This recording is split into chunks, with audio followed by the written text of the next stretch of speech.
জান, আমি বলতেছি কি, তুমি একটু জোরে জোরে নিঃশ্বাস নাও। শোবিজ অঙ্গনে আবারও ঝড়।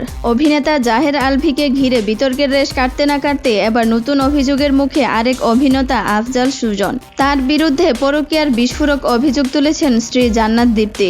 সামাজিক যোগাযোগ মাধ্যমে দীর্ঘ স্ট্যাটাস, একাধিক ব্যক্তিগত কথোপকথনের স্ক্রিনশট, আপত্তিকর ছবি আর সরাসরি আঙুল মডেল সুমাইয়া খন্দকার তৃষ্ণার দিকে। নেট দুনিয়া শুরু হয়েছে তুমুল আলোচনা। জান্নাত দীপ্তির অভিযোগ শুধু পরকীয়ায় সীমাবদ্ধ নয়, তিনি দাবি করেছেন মাদকাসক্তি, শারীরিক নির্যাতন, মানসিক নির্যাতন। তার ভাষ্যে 6 বছরের সংসার জীবনে তিনি নাকি প্রতিনিয়ত অপমানিত ও নির্যাতিত হয়েছেন। একাধিকবার বিচ্ছেদ চাইলেও সমাজে নিজের ভাবমূর্তি নষ্ট হওয়ার ভয়ে তালাক দেননি। স্ত্রী হিসেবে সামাজিক স্বীকৃতি পাননি, এই অভিযোগও তুলেছেন তিনি।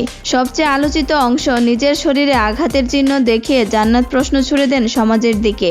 একজন জালিমের ঘর ছেড়ে শান্তিতে বাঁচতে চাওয়া কি চরিত্রের দোষ?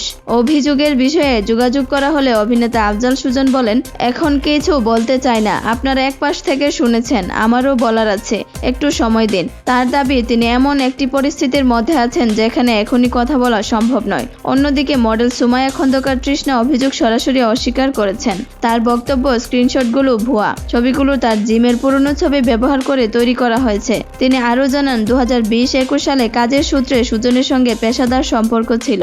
বিয়ের পর কোনো যোগাযোগই হয়নি। লিভ ইন সম্পর্কের অভিযোগ সম্পূর্ণ ভিত্তিহীন। তৃষ্ণার হুঁশিয়ারি, মানহানিকর অপপ্রচারের বিরুদ্ধে দ্রুত আইনি ব্যবস্থা নেবেন তিনি। শোবিজের এই নতুন অধ্যায়ে কোনটি সত্য, কোনটি অভিযোগ, সেটা এখন সময়ই বলবে। তবে প্রশ্ন একটাই, তারকাদের ঝলমলে জীবনের আড়ালে আসল গল্পটা কতটা অন্ধকার?